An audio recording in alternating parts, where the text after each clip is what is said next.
Olá, boa noite. O repórter Record Investigação de hoje acompanha o dia a dia de mães que têm filhos apreendidos em instituições para menores infratores. Esses jovens se envolveram com o crime logo que chegaram à adolescência. A maioria não convive mais com o pai biológico. Você vai ver que o amor de mãe é capaz de enfrentar todas as dificuldades para ajudar o filho que está sob proteção do Estado e a mantê-lo longe da criminalidade assim que ele voltar para casa. A reportagem exclusiva é de Rogério Guimarães, Mariane Salerno, Aldres Canacheiro e Wellington Farias.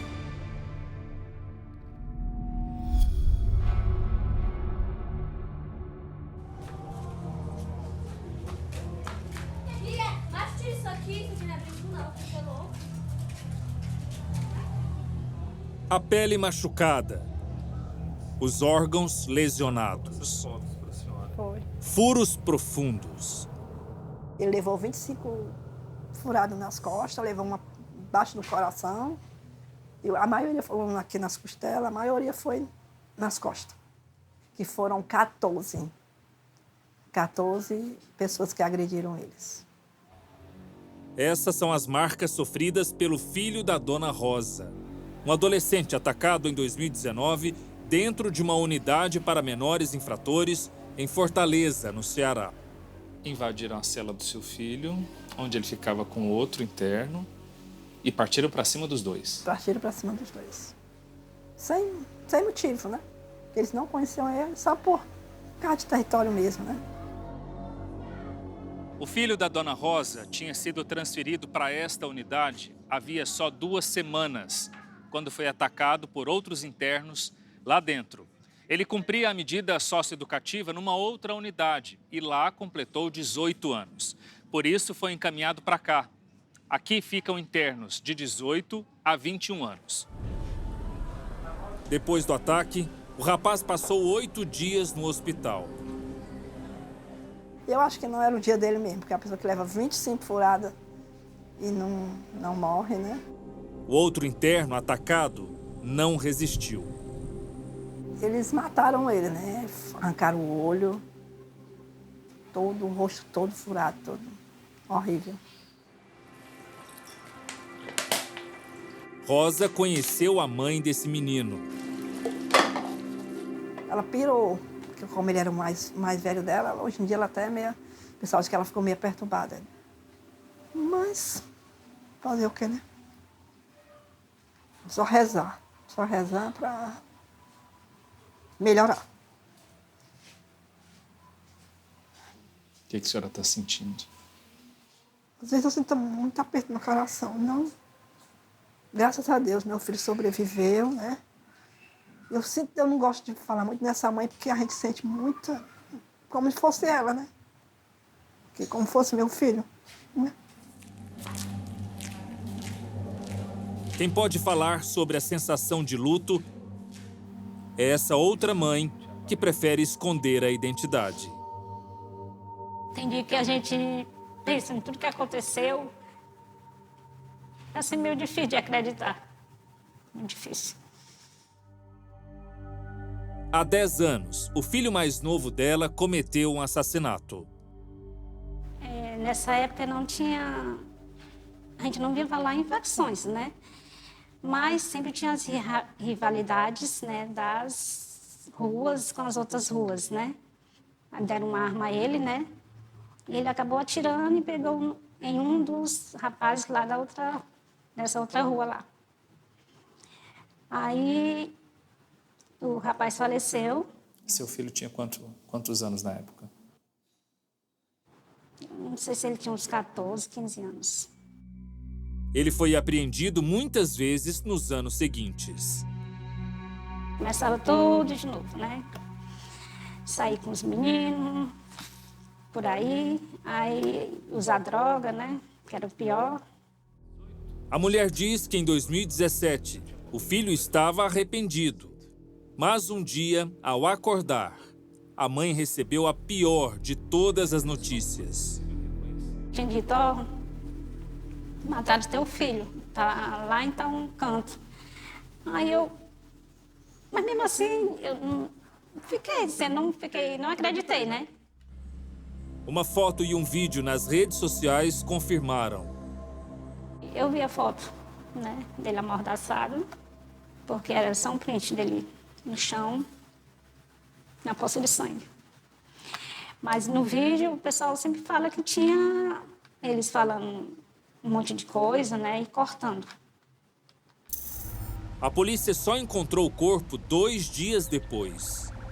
Um crime bárbaro com requintes de crueldade. Aqui foi encontrado um corpo sem cabeça. Esse homem foi morto a tiros e posteriormente decapitado.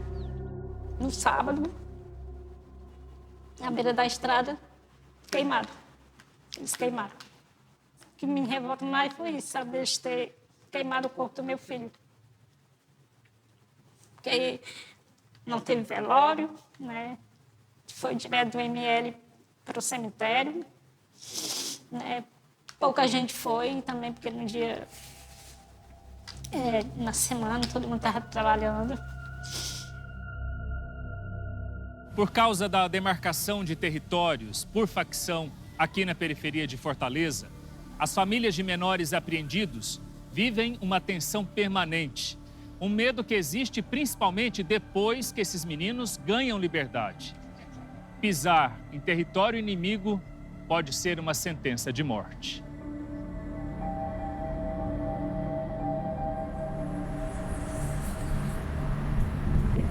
Não são só os bairros e seus muros. As próprias unidades de internação estão dominadas pelas facções, segundo autoridades. Essas facções realmente têm uma influência muito grande, principalmente na questão do aproveitamento da medida socioeducativa. Porque a gente observa que quanto maior é o comprometimento do adolescente com uma determinada facção criminosa, menor é o rendimento dele no cumprimento da medida, e aí não há ressocialização em casos assim, né? O adolescente sai do centro socioeducativo e muitas vezes já vai para uma prisão ou, né, termina por morrer nessa guerra de facções que existe.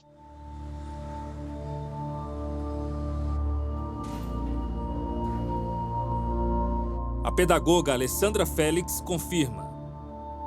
A tão sonhada ressocialização que a gente fala que não existe, porque os meninos, quando não são coaptados, eles migram para o sistema prisional ou eles são assassinados, né? Quando os meninos passam por esses lugares, eles voltam diferentes.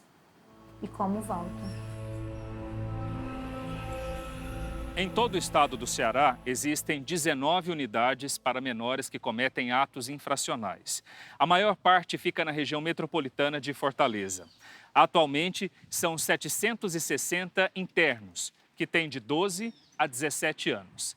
As unidades onde esses menores ficam fechados, sem direito à liberdade assistida, têm o nome de Centro Socioeducativo, como esse aqui, em Fortaleza, que tem o nome de Centro Educacional Patativa do Assaré. A própria Alessandra tem um filho que passou pelas unidades. Ele foi coaptado, ele foi tragado pela violência da rua e eu demorei um pouco a perceber. Quando eu percebi, já era bem tarde, ele já estava bastante que envolvido e foi quando veio a primeira apreensão dele. O período foi de sofrimento para ambos e de aprendizagem para a mãe. Dentro do centro, eu comecei a ter os meus primeiros acessos de leitura do Estatuto da Criança e do Adolescente. O ECA estava no documento, mas dentro do centro não era o que acontecia. Como que o Estado legal reconhece o poder dos Estados paralelos dentro dos espaços de seu próprio domínio? Eu, sinceramente, acho isso um absurdo. O que eu vi em alguns dos espaços foi algo semelhante a calabouços, em que até o espaço de isolamento seria tão isolado que a luz entraria por uma pequena fresta no teto bem alto, onde você talvez visse o céu, né? Junto com outras mães, ela montou o grupo para defender os direitos dos internos. E aí a gente começou a debater algumas questões que eram direitos negados, os básicos, a água, a alimentação e as nossas visitas.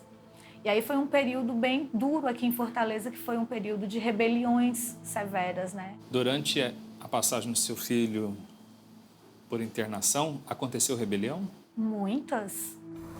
Nos últimos 10 anos, 19 jovens foram mortos dentro dos centros de socioeducação cearenses, ou depois que saíram de lá. Em 2022, tivemos duas mortes.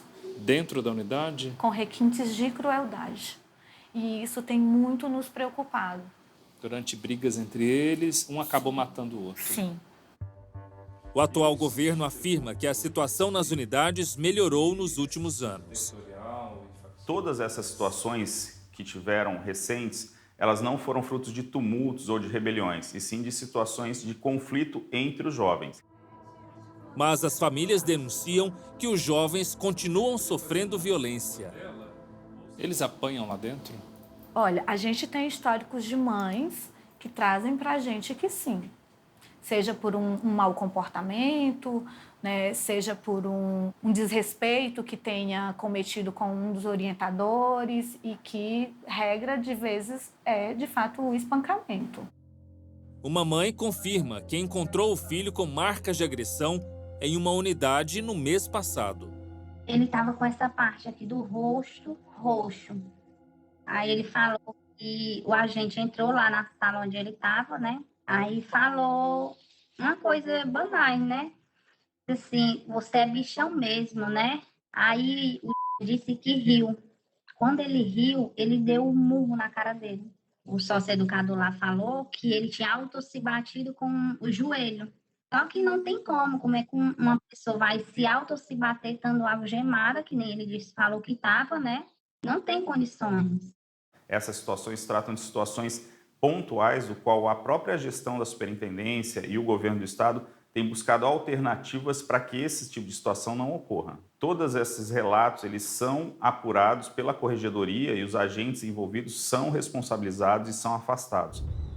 As mães corujas lembram com carinho dos filhos que já se foram. Era morena, sempre gostou de andar sempre com o cabelo cortadinho direto. Era bonito, meu filho. Era um moreno bonito. Outras respiram aliviadas. O filho da senhora é um sobrevivente do sistema de menores apreendidos. É, graças a Deus, né? Porque ele é sobrevivente. Eu talvez hoje estivesse contando outra história. Mas o trauma das mães, esse nunca vai morrer. Eu queria ter tido mais tempo com meu filho. Queria não precisar ter que trabalhar tanto. Eu queria ter estado com ele nos momentos que ele tomou as decisões erradas. Eu queria que ele tivesse tido um pai. Eu queria ter dividido a minha responsabilidade. Vocês dão conta? Claro que não. Mas a gente é nossos filhos, né? E se não formos nós que cuide, quem é que vai cuidar?